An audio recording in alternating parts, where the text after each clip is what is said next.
Okay, bismillahirrahmanirrahim. Post trade analysis untuk Optimax Holding Berhad. Counter new issue yang saya trade pada hujung tahun bulan 12. So new issue ni maksudnya counter ni baru saja listed on bursa pada Ogos 2020. So nanti kita go through kenapa kita beli di sini. Okay. Pertamanya saya tunjuk dulu brokerage statement. So this is a real trade lah. Okay, saya beli 28 hari bulan 12 dengan sebanyak 9,000 unit, RM8,400. Dan saya jual bila dia dah capai 30% profit. Saya lock dulu profit tu, 1/3 of my position. And then saya jual lagi 1/3 of my position pada profit 40% plus. And then my final position saya jual semasa saya identify profit taking takes place.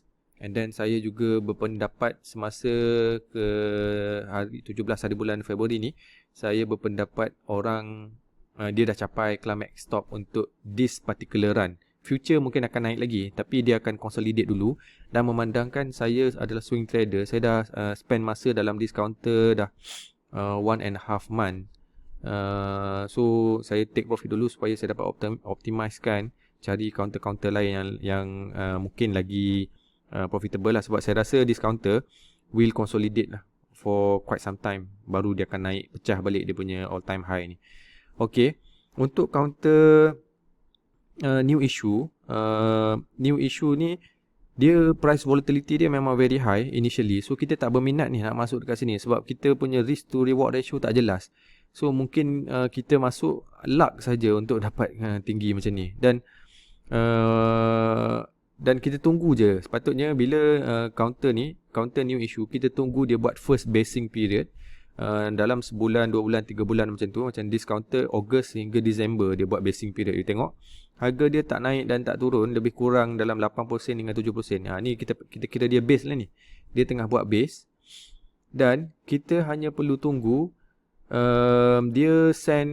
kita hanya set kita punya trigger system, trigger signal kita pada semasa dia dah break new high.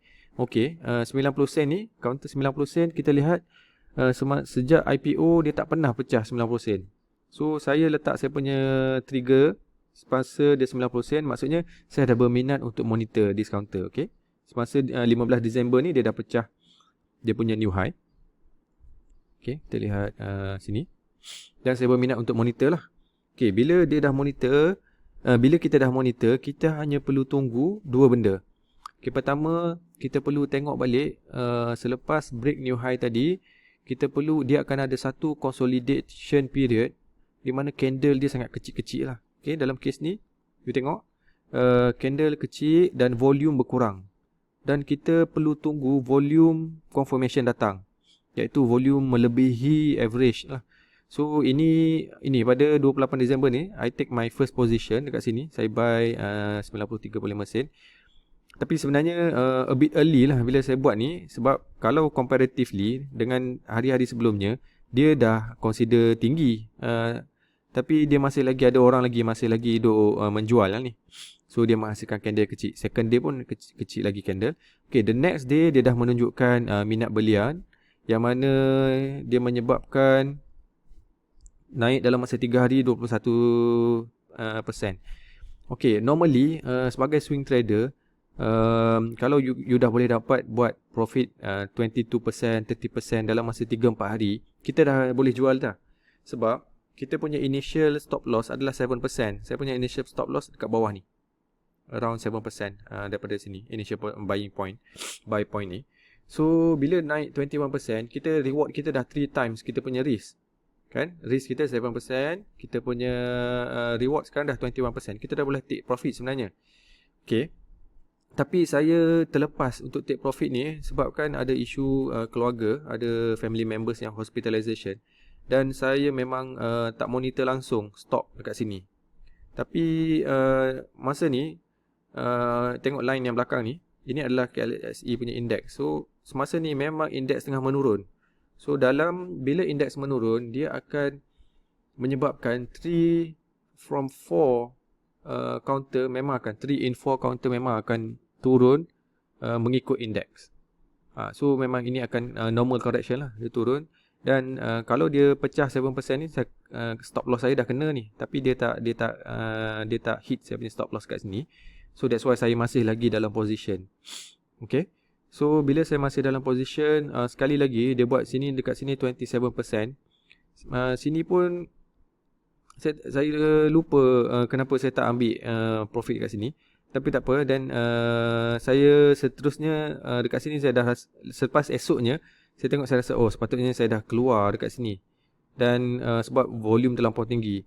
Tapi selepas few days saya dapati dia tak break kita punya 21 ataupun 20 moving average line ni. So maksudnya dia respect that moving average. So kita masih boleh lagi dalam in the position lah. Sehinggalah maksudnya dia masih lagi nak consolidate dekat sini. Ada orang jual, ada orang beli kan. Tengok small candle. Then okay, breakout trader dia akan masuk di sini. Okay, few days of consolidation.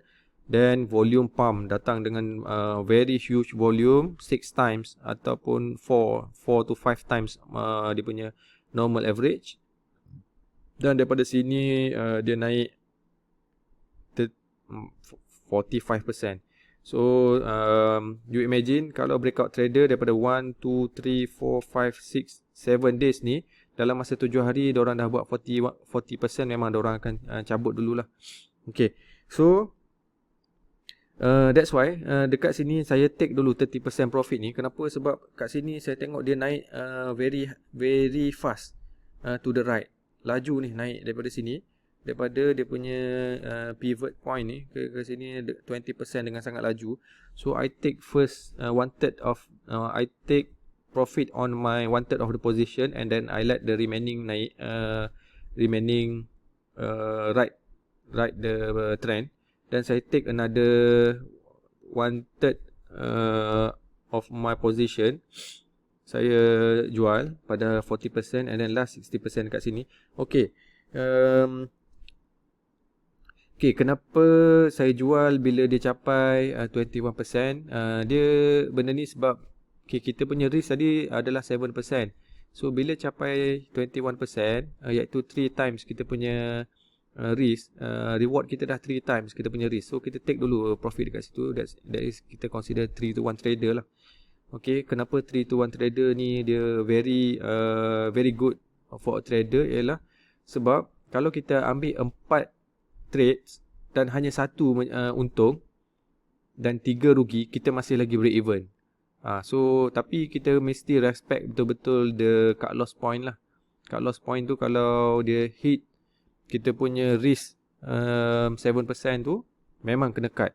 Ada orang dia risk to reward ratio dia 5% risk and 15% profit. Itu pun okey. Tapi saya tengok keadaan lah. Sometimes saya guna 5% risk dan 15% profit, and sometimes saya guna 7. Saya bergantung pada horizontal support dengan saya punya dynamic support semasa initial buy point tu. Okay, dalam kes ini kenapa saya jual pada 60% profit ni pada harga RM1.49 ni, sebab kita kena tengok correlation antara volume dengan candle size. Pada 15 Februari ni volume adalah dekat 4 million dan dia menyebabkan candle sangat besar. So maksudnya kita tahu dekat sini minat belian lah. Orang daripada buka daripada sini harga akan push sampai naik sini. So orang sangat berminat untuk membeli dan masih membeli. Pada second day 16 Februari volumenya hampir sama, almost 4 million, tapi candle dah makin kecil. So dekat sini kita faham yang walaupun volume tu banyak, tapi dia consist of buyers and sellers. Dia half-half dah. Sellers pun dah ramai. Orang dah take profit. You kena imagine tadi yang saya cakap, orang breakout trader, dia dah beli daripada sini, dia dah 40% ni. So saya monitor and then saya lihat pada saya punya broker trade details. Saya lihat untuk position 500 lots and 1000 lots memang banyak yang jual lah. So itu menambahkan lagi saya punya confidence yang orang tengah profit taking. So yang beli sebenarnya hanya retail trader. yang beli 50 lots, 100 lots, tapi yang 1000 lots, 500 lots semua dah start let go of dia punya position. So yang besar-besar ni kita kena imagine diorang modal lagi besar, dan diorang lagi, maksudnya diorang berani ambil risiko dengan modal besar tu, maksudnya diorang very experienced in the market lah. So kita follow orang-orang macam ni. Okay, so bila diorang jual, saya pun jual pada RM1.49 ni. Dan satu lagi sebab kenapa saya jual di sini adalah compare dengan saya punya magenta line ni, saya punya 10 moving average, dia dah jauh. Dia dah quite jauh ni. So berapa persen mungkin almost 20% lah. Kalau tengok dengan mata kasar macam almost dah 20%. So kalau based on ada seorang investor, US investor yang menang US Investing Championship tu, dia bagi tahu dia berminat untuk take part of dia punya position kalau dah terlampau jauh daripada MA, moving average 10 ni, sebab dia pun swing trader. Okay, dia ambil dulu. Okay, macam dalam case ni pun kita ambil je. Kita ambil dulu, and it happen to be in this trade, this is a very perfect trade lah, sebab saya boleh ride sehingga maximum top RM1.49. Okay, dan selepas saya jual, dia turun 3 consecutive day. Okay, dalam counter macam ni saya masih lagi berminat, dan saya akan monitor. Saya rasa dia akan test this RM1.28, RM1.30 ni, and then RM1.20 ni. So kita tengok price action at that time. So mungkin kita boleh lagi masuk lah untuk counter ni. Okay, so I will keep monitor this counter, dan saya akan tengok sekiranya ada peluang-peluang untuk masuk balik lah.